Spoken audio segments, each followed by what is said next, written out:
हरियाणा एक मात्र ऐसा प्रदेश था जब नौकरी बिकने की शुरुआत। यहाँ नौकरी बिकती थी हरियाणा में, चाहे किसी की सरकार रही हो। और अब तो ऐसा हो गया धनखड़ साहब, जिनको उठ के बैठा नहीं जाता और बैठ के खड़ा नहीं आ जाता, जिनके चलना नहीं जाता और जिनकी जमानत जब्त हो जा वे भी हरियाणा में आ गया। राजनीतिकरण सबको आप ही होते ऐसा काम है जिसे देश में कोई नहीं पूछता, वो भी हरियाणा में आकर राजनीति करवाया। देश में हो जाओ कहीं कुछ ही आंदोलन होगा हरियाणा में पता नहीं क्या मामला बढ़ रहा। आज लोग सोच चुके हर साल अपना हिसाब किताब लेके जनता के बीच में अपने विधायक सांसद अपनी पार्टी अपने मंत्रियों को हमेशा भेजने का काम मोदी जी करते हैं। एक श्रीलंका तो हो लिया दिवालिया और पाकिस्तान हो रहा दिवालिया होने के कगार पे, और भारत की विकास इस पूरी दुनिया में आज के दिन सबसे ज्यादा है। 14 दिल्ली में भी कांग्रेस की सरकार थी और हरियाणा में भी कांग्रेस की सरकार थी। और जब हम अखबार पढ़ते थे तो अखबार के पहले पेज पर क्या खबर रहती थी? आज 2G घोटाला हो गया, आज 4G घोटाला हो गया, आज कोयले का, आज फर्टिलाइजर का घोटाला। पहला पेज देखकर लगा था कि कांग्रेस ने देश बेच दिया, देश में कुछ नहीं छोड़ देंगे। अगला पेज जब खोल लेते, अगले पेज में मुंबई में विस्फोट, कश्मीर में 10 मर गए, छत्तीसगढ़ में नक्सली का हमला हो गया, पाकिस्तान ने गोलाबारी कर दी। ऐसे मौके पर, ऐसे समय में जब देश निराशा की तरफ जा रहा था, उस समय 2011-12 में पहली बार मोदी जी का नाम सामने आया कि इस देश में एक ऐसा मुख्यमंत्री भी है जिसके राज्य में 24 घंटे बिजली आती है, जिसके राज्य में सड़कों में गड्ढा नहीं है, जिसके राज्य में नई इंडस्ट्री लग रही है। और देश ने एक निर्णय लिया कि मोदी जी को देश का प्रधानमंत्री बनाना। आज लोग सोच चुके हर साल अपना हिसाब किताब लेके जनता के बीच में अपने विधायक सांसद अपनी पार्टी अपने मंत्रियों को हमेशा भेजने का काम मोदी जी करते हैं। आज उसी 9 साल के उपलक्ष्य में ये रैली अरविंद शर्मा जी के नेतृत्व में यहाँ पे है। और मैं एक बात और बताऊं, 2014 से आज 23 में कितना बड़ा परिवर्तन इस देश में आया, मुझे कोई कहने की आवश्यकता नहीं। चाहे देश हो, आज देश की ऊंचाइयों को छू रहा है। हमारे बिल्कुल पड़ोस में एक तरफ श्रीलंका है, एक तरफ पाकिस्तान है। और जब मोदी जी आए थे तो श्रीलंका की भी इकोनॉमी हमारे जैसी थी और पाकिस्तान की भी हमारे जैसी थी। एक श्रीलंका तो हो लिया दिवालिया और पाकिस्तान हो रहा दिवालिया होने के कगार पे, और भारत की विकास इस पूरी दुनिया में आज के दिन सबसे ज्यादा है। और एक बात हरियाणा के बारे में कहूं, चूंकि यहीं पढ़ा हूं, यही नौकरी की, यहीं रहा भाई, और कुछ ज्यादा हुआ कि लोग तो मंच वाले बताओगे अध्यक्ष, पर इस हरियाणा में राजनीति में अगर भ्रष्टाचार की शुरुआत हुई थी तो हरियाणा से हुई।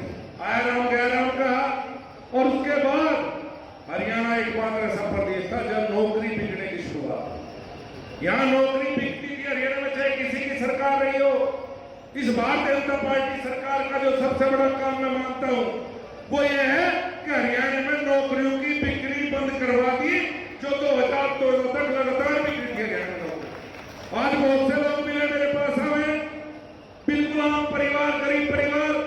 हरियाणा में या तो नौकरी मिलती पैसे देके या नौकरी मिलती थी राजनीतिक सिफारिश से। और आज के दिन हरियाणा की स्थिति है कि गांव में बैठे हुए तो किसी के चक्कर नहीं काटने नेता के, सीधी सी बातें जाएंगे और अपना नौकरी लगेंगे अपने हिसाब से। ये बहुत बड़ा बदलाव है, हो सकता है अभी बहुत से लोगों को डर लग रहा हो ये बदलाव, पर हरियाणा के हिसाब में बहुत बड़ा बदलाव। पिछले लगातार जब से हरियाणा में भारतीय जनता पार्टी की सरकार है, उससे पहले मैं यहां था, मैंने हरियाणा में कभी जाति का नाम नहीं सुना। हरियाणा में हर व्यक्ति अगर कहता था तो एक बात कहता था, मैं हरियाणवी हूं भाई, जाति बिरादरी यहां बिल्कुल नहीं थी हरियाणा में। और लगातार एक जब से सरकार बनी कैसा माहौल बनाया जा रहा है, कभी जातिवाद का हरियाणा में बोला जाता है, कभी कोई और बात करी जा। वो हरियाणा जो हरियाणवी के नाम से जाता था, वहां जाति की राजनीति होने लगी, वहां जाति के नाम पर अलग अलग अलग अलग आंदोलन किए गए। और भाई पता नहीं क्या हो रहा देश में, हो जाओ कहीं कुछ ही आंदोलन होगा हरियाणा में, पता नहीं क्या मामला बढ़ रहा। लगातार हरियाणा में आंदोलन की बात, और अब तो ऐसा हो गया जिन पर उठ के बैठा नहीं जाता और बैठ के खड़ा नहीं आ जाता, जिनके चलना नहीं जाता और जिनकी जमानत जब्त हो जा वे भी हरियाणा में आ गए। राजनीतिकरण सबको आप ही होते ऐसा काम है जिसे देश में कोई नहीं पूछता, वो भी हरियाणा में आकर राजनीति करवाया। नहीं आवे, नहीं आगे लगाने का प्रयास करें, पर मुझे उम्मीद है जो हरियाणा का भाईचारा था, जो हरियाणा का आपसी प्रेम था, वो हमेशा बना रहेगा, बना ही रहेगा और निश्चित रूप से बढ़ेगा।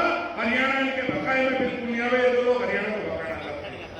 धनखड़ साहब है, कृषि मंत्री रहे, मैं भी केंद्र सरकार में कृषि राज्य मंत्री था उस समय।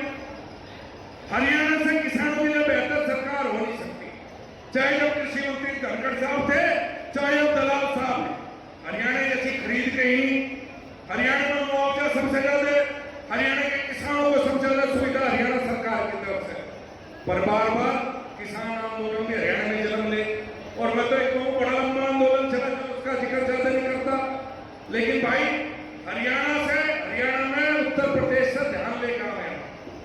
अगर ये आंदोलन था तो हमें रोकने के लिए था, उस आंदोलन में यही तो था, सरकार ने यही तो क्या था कि किसान अपनी फसल कहीं भी बेच सके। इसमें किसका नुकसान था? उत्तर प्रदेश का किसान हरियाणा में आवे।